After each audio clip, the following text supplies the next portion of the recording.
Welcome back in. It's been a while since we've seen you guys here on Warchant TV. Jam-packed week of Florida State football recruiting coming your way here on the channel. Ben Spicer joined by Michael Langston. We've recapped what took place last weekend in these last couple of videos. Now we're going to talk about what's to come this weekend, the June 14th weekend, where we have a pair of five-star prospects coming to Florida State, as well as several other four-stars. Mhm. Michael, I pass it over to you. I set you up with the oops there. Take it away. What do we got coming on campus this Oh weekend? man, another star-studded group. I think I'll start with the guy that I feel like's the most important, and I feel like probably the most realistic is Joshua Moore, four-star wide receiver out of South Florida. It's the one they like a lot. FSU spent a lot of time on him. He visited Florida probably a few weeks ago officially. He's a guy to keep your eye on. If I'm looking for somebody that I think they could get and it would pop, it would definitely be, he would be very high on the list. I think he visited in the spring, came for the spring game, really connected with FSU. So there's a lot of positive energy and positive recruitment of what the FSU's done with that one. So that's one I'm going to keep the most eye on. Certainly, you have the two five-stars, Justice Terry, who's committed to USC, and then you also have the cream of the crop, receiver, Khalid Lockett, one of the top players overall in the whole entire country, 18th nationally overall. I think both of those guys are certainly top tier. And I'm be interested to see kind of what I hear on Khalid Lockett because Aslan interviewed him in Nashville and he said some really telling things like basically don't sleep on FSU. So apparently they've done a really good job recruiting him. I do think Texas is still my pick, but I'm interested to see the vibe coming out of that visit of, hey, is this just a mirage, or does FSU feel really that they got a chance to pull? Because his comments are very serious and detailed as far as the stuff he mentions about FSU. I think a lot of that is one, the relationships, but two, I think he's really excited about what this offense does. Watching him last year, I think he's excited about what the receivers do in this offense, and I think there's something personally with him. It's just FSU is a school that, man, is clicking with him. Like when he's there, it's different, and I think he sees where the offense is going. Now he's from Texas, so Texas, like I said, is the team, but um, I think FSU is a lot more in the picture than I think people realize, but I still would say Texas because it's hard to get kids out of that state. But there's something about FSU, and maybe I can get my finger on it this weekend or even before the visit of what it is that's riveting to him. But I have heard through a few people I talked to that don't sleep on FSU. They're very much a team that's brought up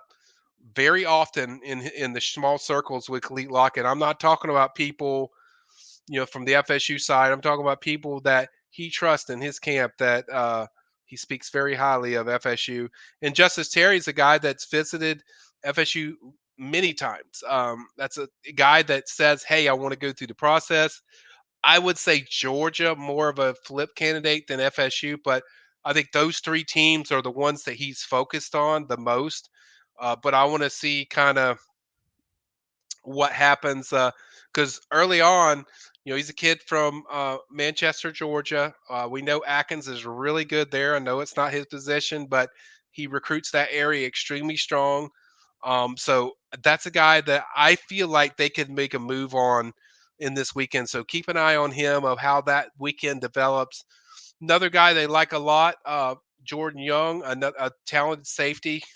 Another one out of North Carolina, a guy FSU's liked a lot. Visiting the spring, gets the detailed look at FSU. So that's a guy I'm intrigued to see. I think several teams have certainly made a move on him. Clemson's the team we hear the most frequently. But as I said, when you get them on campus, they're around Fuller and Sertain and man, Adam Fuller does not get enough credit of how good he is when these kids are on campus. He's phenomenal.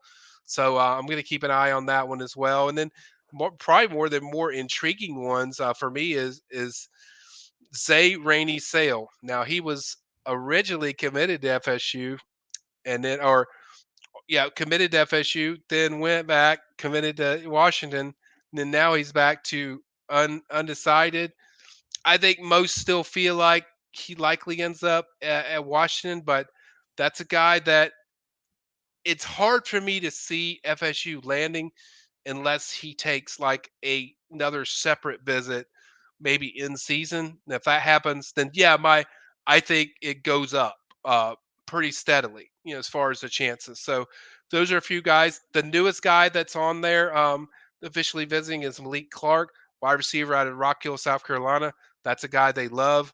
That's a guy that they've worked on and had spent a lot of time with. I know we haven't mentioned him as much, but he's one that has really been itching to get to FSU. I hear South Carolina more than any school is a team that's probably leading, but I think certainly from a communication and relationship standpoint, that's a guy I do feel like they can make a move for.